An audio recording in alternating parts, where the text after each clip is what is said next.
O que eu acho é o seguinte, para falar de Luiz Henrique, propriamente dito, a gente tem que falar de duas situações diferentes. Uma é necessidade e a outra é o quanto o jogador poderia somar para o time. Que ele é um jogador útil, eu até acho, tá? Eu não acompanhei ele no Betis, eu até fui procurar um pouco dos números dele. Ele jogou lá 60 partidas, fez 4 gols e deu 9 assistências. O Betis já está longe de ser aquele Betis de anos atrás, que era uma equipe que ainda conseguia disputar ali pelo menos um futebol adequado bem mais tempo, né? Obviamente. Mas assim, hoje o Luiz Henrique viria para cobrir uma carência do Tite, Alan.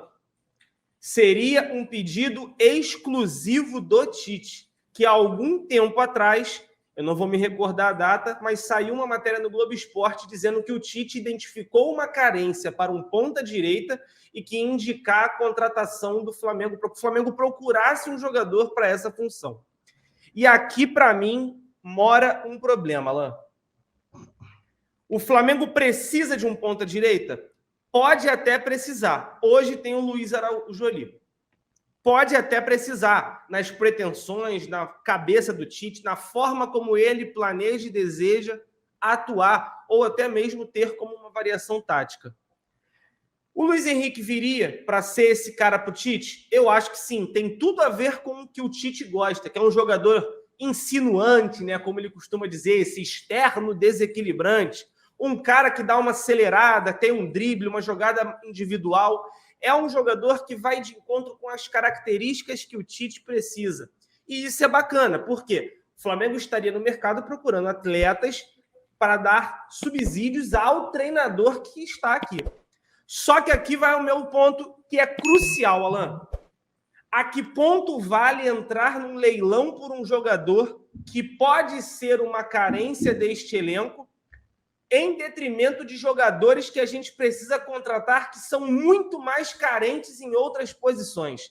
O Flamengo estaria entrando no leilão para dificultar ou não a contratação desse jogador, e aí, se for entrar no leilão, é o que você falou, o Fluminense dá 1 milhão, se o Flamengo der 1.300.000, ele vem para o Flamengo. Até que ponto valeria a pena a gente pagar um valor alto pela contratação, mais os salários, sendo que a gente precisa de um lateral direito, de mais zagueiro, de lateral esquerdo, de volante, do meia reserva que a gente estava citando anteriormente? Até que ponto vale o Flamengo entrar nesse tipo de jogada por um jogador que eu acho que realmente seria útil nas mãos do Tite, porque, como eu disse, tem as características que o Tite gosta. Até na live especial que a gente fez e antes eu falei que ele lembra muito Vinícius Júnior, dadas as devidas proporções. Ele é um jogador que é rápido, é um jogador que gosta de jogar em velocidade, é um jogador que tem como uma das suas principais características o drible, a jogada individual. Então ele lembra muito, só que ele também lembra nos defeitos. O Vinícius Júnior sai do Flamengo com uma dificuldade de finalizar tremenda. Ele acertou belíssimos chutes, fez golaços, mas ele tinha isso como um problema. E ele foi desenvolvendo no seu passar do tempo na Europa, no Real Madrid. Eu acho que o nosso querido Luiz Henrique não evoluiu tanto assim, Alan. Porque se você for perceber o tempo que ele já está atuando lá, são só 60 jogos, cara.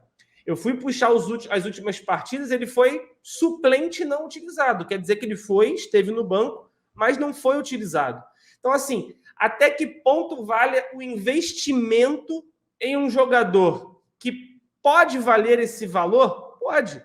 Mas a gente tem prioridades muito, mas muito mais urgentes do que um ponta direito para agradar o Tite. Sabe por quê, Alan? O Tite, a minha expectativa é que ele conclua o seu contrato. E ele vai até o final de 2024. Mas a gente sabe que o Flamengo é completamente diferente. O Flamengo, de 6 em 6 meses, troca o seu treinador. Será que contratar o Luiz Henrique por um valor altíssimo, e aí chega em junho, tu manda o Tite embora, faz o que com o Luiz Henrique, que era um jogador da característica do Tite? Aí tu traz um outro treinador que não tem nada a ver com a forma de jogar do Luiz Henrique, do Luiz Araújo, seja lá de quem for, e tu faz o que com esses jogadores aí? Por isso que eu acho arriscado entrar no leilão e colocar um ponta-direita na frente de outras prioridades. Eu acho que o Flamengo pode estar caindo numa cilada gigantesca em contratar o Luiz Henrique, que eu nem acho um jogador tão ruim assim, mas eu acho que a posição que ele desempenha em campo não é a posição que a gente está precisando, cara. Infelizmente, a gente não precisa, neste momento, de um ponta-direita. Sabe quando a gente vai precisá-la? Na janela do meio do ano, numa oportunidade de mercado. Essa que é a janela que o Braz ama, que vem jogador da Europa, cheio de grife.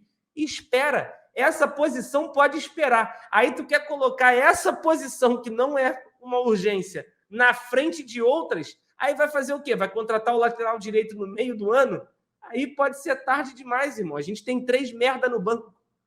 Vai fazer o quê? Essa é a minha única preocupação, Alan. Vai virar leilão, eu sei que vai.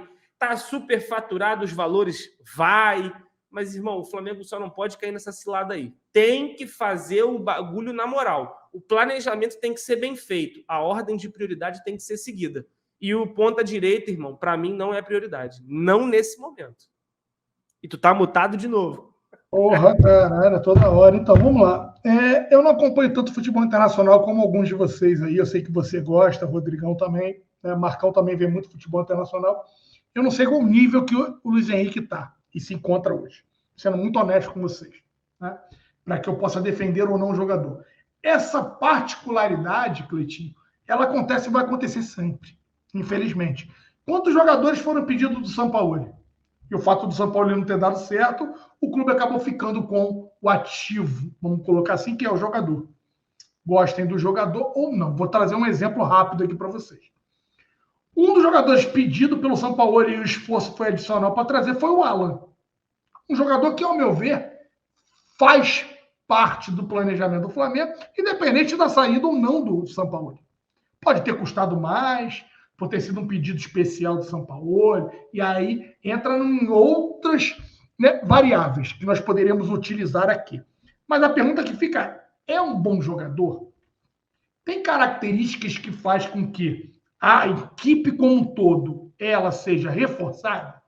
Esse é um ponto que a gente precisa analisar, independente do pedido ou não do Tite da vida, ou qualquer outro treinador que venha. Esse é um ponto.